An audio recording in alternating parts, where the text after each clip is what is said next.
Kumusta mga brad? Alam nyo ba na isa nga po sa pinakamabentang motorcycle brand doon sa bansang Thailand? Wala ba kundi ang kanilang local brand na GPX. Bukod kasi sa Honda Yamaha, isa po ang brand na GPX sa pinakamabenta doon sa kanila sa Thailand. Tinatangkilik talaga nila yung gawang local. Pero kayang-kaya po niya makipagsabayan sa mga tinatawag nga po nating branded. Dito kasi sa Pilipinas, kapag hindi kasali sa the big four yung brand ng motor mo, magiging outcast ka na. Pangit ka na sa paningin nila. Sa Pilipinas ka lang makakita na halos wala na nga makain. Gusto palaging branded yung gamit. At sa Pilipinas ka lang din makakita na hindi taxpayer pero laging paldo sa benefits. Shoutout sa 4Ps.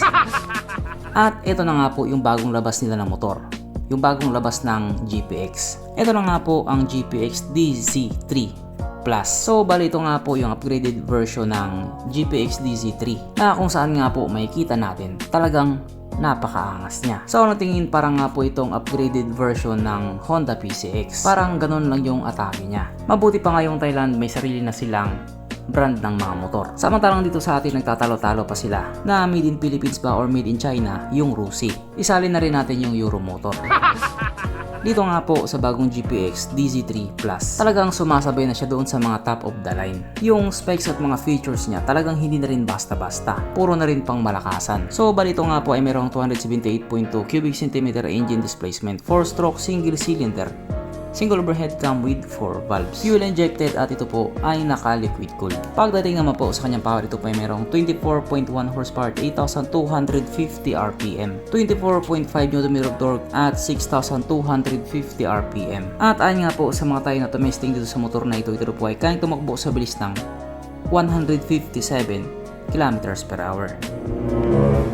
So panigurado marami naman pong mga Pinoy ang manalait sa top speed na ganyan. Kasi nga daw naturing ang 300cc tapos ganyan lang yung takbuhan niya. Kasi nga, hindi po Pinoy yung nakasampa. Ang kanyang tangke ay kaya makarga ng 14.5 liters fuel ang capacity. Kaso wala tayong idea pagdating sa kanyang fuel consumption. Sana matipid. Pagdating naman po sa kanyang braking system, ito po ay naka-disc brake sa harap at disc brake din po sa likuran. At ang malupit nga po dito, parehas po itong may ABS. Naka dual channel ABS po siya. Wow! Kaso lang yung kasalubong mo walang ABS. Agkay. Mapunta naman po tayo sa iba pa niyang mga features. So ang ilaw nga po sa motor na ito, naka full LED na po. At yung ganyang klaseng design nga po ng headlight nila, trademark na po nila yan. Tingnan mo yung kanilang GTX 150, ganyan din yung design. Ang kanyang gauge panel ito po ay naka 7 inches TFT display na po. Dati kasi naka-colored LCD display lang yun. At kaya nga po ito naka-TFT na ngayon kasi nga meron na po siyang camera. Kamerang hindi lang nag-iisa, kundi dalawa. Kaya kung sakaling may sumemplang or sumemplang ka, kitang-kita ng camera. May ebidensya. At syempre meron din po itong tire pressure monitoring para palaging mo po makikita kung matigas pa yung gulong mo. Importante din po kasi yon. Hindi na baling flat yung ilong, wag lang yung gulong. Bastos. TCS or traction control system, meron din po siya. Sa ngayon nga po, napaka-common na lang yung ganyang features. Patunay nga po na malaki na rin talaga ang pinagbago ng mga motor sa ngayon. At nga pala, ito po ay naka-keyless na rin.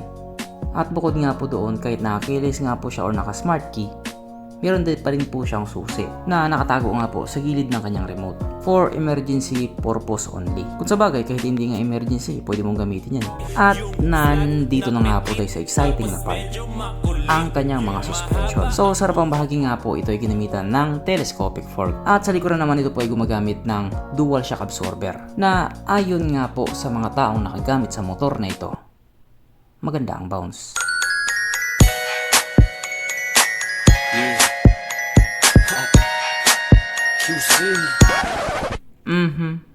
Panigurado. Wala na namang nalungkot. At dahil wala nga po nalungkot, alamin na po natin kung present nga ba sa motor na ito yung tatlong pinaka-importanting features. So, una na nga po dito ang kanyang lagayan ng stallion. At good news mga brad, meron siyang ganon. Meron siyang lagayan ng stallion. Kaso lang, wala po siyang sabitan ng pulutan.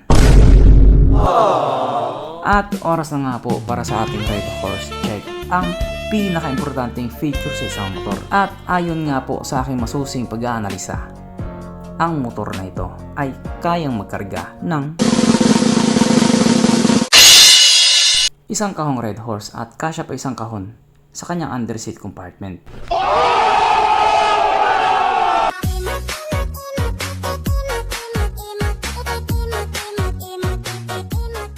So therefore ang motor na ito ay recommended. At regarding naman po sa kanyang presyo, ito nga po ay nagkakalaga ng 99,800 Thai baht na kung i-convert nga po natin into Philippine peso, ito po ay papatak ng 188,000 pesos. So kayo na pong bahala magsabi kung mahal ba o hindi. At hindi rin po natin sigurado kung ilalabas pa ito sa Pilipinas. Huwag na lang siguro ilabas. Baka bibili pa yung mga member ng 4-piece. Tayo pang magbabayad, pisting awat. So hanggang dito na lang muna mga brad. Kung may gustong sabihin or gustong idagdag doon sa mga sinabi ko, mag-comment na lang mo sa baba. Okay?